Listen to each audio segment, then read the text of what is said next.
I don't think I should even show you what's here, but I'm going to show you really quickly, okay? A follower showed me this, sent me these images, and I'll be really quick here, but basically he managed to get shocked by a truck battery, okay? Similar to this one here.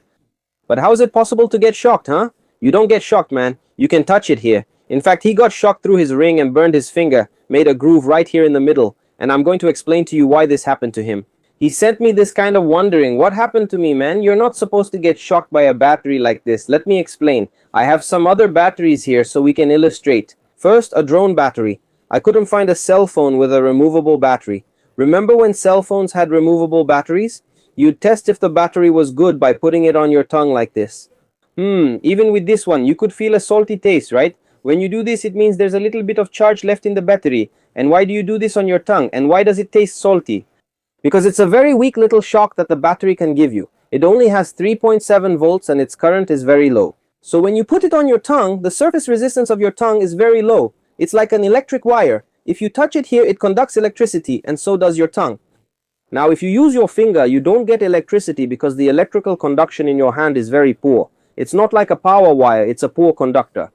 Or if you tried to pass electricity through something here, it wouldn't conduct well. And then, if you take, for example, a 9-volt battery like this one and put it on your tongue, you won't just taste something salty, you'll actually feel the shock. Why? It also has low current, but its voltage is a little higher. It's already 9 volts, so it's already gone up a bit. When you raise either one or both a lot, you get shocked. That's the reality, because it can overcome the surface resistance. The resistance of your tongue is very low, and the resistance of your finger is much higher. The same thing happens with the car battery. Here we've raised the voltage just a little more. You saw that this was already giving a shock, but just a little. Here we raise it a bit, it goes to 12 volts, but there's a detail. He said it was a truck battery. Maybe it was 24, but let's suppose it's 12. And we have another factor, the amperage. This type of battery here has an absurd amount of amperes. Okay, here, look, 480 amperes. Because this here, man, it's an absurd amount of amperes. Something like this doesn't even reach 1 ampere. This here is much bigger. You have high current but low voltage. So touching it with your finger doesn't shock you. However, what does the ring do to your finger? It corrodes the area where it sits, making that area thinner. You must have noticed this.